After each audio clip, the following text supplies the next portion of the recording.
Jerry, you want to start us off? Yes. Casey, could you just take us through the final seconds of the game when you got that put back in, and just what that was like hearing the crowd exploded, knowing that was going to be the end of the game? Well, you know, it was a great feeling. We was really looking to execute our play, and you know, I felt like I was doing a good job crashing the boys the whole game. So you know, just being in a good position and just grabbing a rebound and going back up. You know. How fitting was that for the final bucket of the game, considering how physical it was and how hard you guys played? It was great. You know, it was a great feeling. You know, we got a lot of shots down the road. We was really executing our offensive game. So you know, I feel like we played a good stretch down the half, and I'm happy that we executed. What's going on here? Just a little bang up, you know. Casey, did you miss that final shot on purpose? Yeah, you know, I had to miss it just to get the time going down. Casey, you were in some big games last year.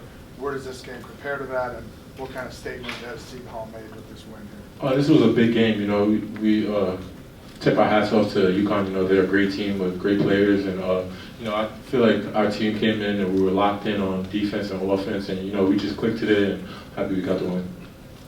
Tyrese, you came here as a finesse player, and now you're playing like an animal inside. How tough is it to go against their two big guys? It's tough, you know. You got to go there prepared. You know, it's gonna be a lot of banging the whole game, so you just kind of go there with like a mentality of just being physical. You know, they're always gonna be physical with you, so you just gotta come back, be physical with them, and just play hard, play physical, and just match it. You know, when you match it, then it's kind of like it's perfect for us. You know, like we're a scrappy team, so when we play physical, like I feel like we're a really great team, and it's be hard to be more physical. What does it say about this team that you came back from 17 down against one of the best defensive teams in the country?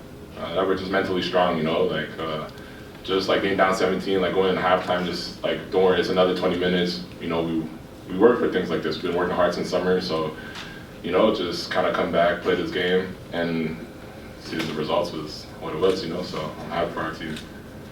Did you feel comfortable anticipating those passes towards the end that were down in the key that you were intercepting or deflecting? Yeah, reading it well? in the beginning of the half, I was kind of like being kind of lackadaisical, but then I knew like I had to step it up, so I started to front and I got those steals. So that's pretty much what it was. I was like kind of anticipating it a little bit. Guys, what's it like for you guys? What's it like watching KC do what he does with the dunks, with the hustle plays? How much does that set a tone for everybody else? We've been seeing it every day since he got here, so it just becomes second nature to the rest of us. That's in the locker room with him and in practice with him. Hey, Casey, you saw the growth of the program at St. Peter's. Do you see comparisons to that here now with Coach Holloway? Well, I wouldn't want to compare this team to last year's team with St. Peter's, but you know, definitely, you know, the defensive intensity, it comes with the coaching style, you know, and the culture that Coach Shaw brought to here. So, you know, you see a little similarities with the defense and stuff like that, but this is a whole new team with a whole bunch of talented guys, and I like what we got here. Do you see the team kind of buying in more as the wins are starting to pile up? Yeah, I think I said that the last press conference that, you know, you see guys gelling more and, you know, buying into the system, and, you know, as the stretch goes down, you know, we're just more locked in, and, you know, it starts with chemistry, you know, just having guys play with each other more often and stuff like that, so, you know, we're just clicking. Tyrese, you've been here now 4 years. You've been through a lot of upsets for the Pirates. Where does this rank here? I think this actually probably might be number one. It's kind of reminded me of when we beat Butler when Sancho hit the game winner. Like the crowd was phenomenal. Like it was just loud. It felt like it was like a March Madness game. You know, he made that bucket. It was kind of like surreal. Like when I hit the game winner, I kind of felt that for him. Like I was like, this is a great moment for Casey. I'm happy for him. I'm happy for the Pirates, and shout out to all the fans that came out, gave great energy, and we need you guys there Saturday as well.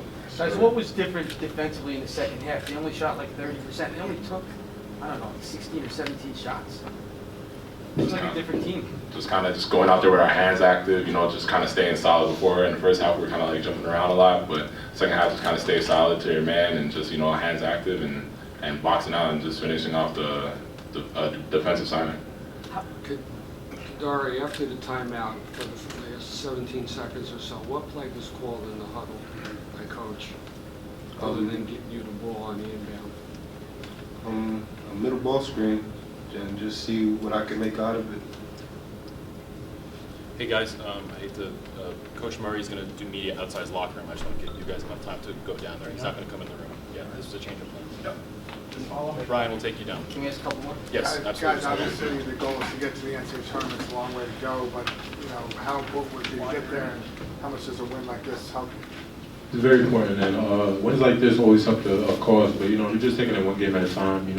Every team's goal is to get to the NCAA tournament and compete at that level, but we're just taking it one game at a time and seeing all the matchups because this is a hard league to play in, and every team comes to compete, and we're just taking it one game at a time. What kind of belief does this group have now?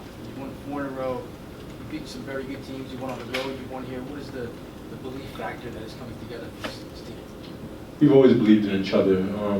The belief was always there, just getting everybody to click and buy in, and the chemistry to come, and you're seeing it now. So. I know Tyrese, you mentioned a little bit. I was wondering if the other guys wanted to mention the crowd. What it was like to watch them react to the comeback, and how much did they fuel this what turned out? Oh, you're asking me? Yeah, no, I knew. Oh, 'cause you kind of mentioned it. I think like it helps a lot, like just seeing that everyone supports you. There was one time in the game where I think we scored a bucket. All right, let me dunk the ball, and UConn tried to come down and try to run the play, but they didn't even know what was going on. It was just so loud. They were just like, what play are we running? What play are we running? And I was like, it's perfect. Like that's what we need. We need that every game, every home game. Home court advantage means a lot. So just keep on coming out to the games. That's pretty much all I can say. You guys are great fans. I appreciate it. We all appreciate it. Did you guys see Shaw running out there during that one timeout, waving to the crowd, waving them to get up? What did you think of that whole sequence? That's just who he is. Excellent. That's just who he is. All right, thanks, guys. Thank you. Thank you very much. Thank you. Thanks.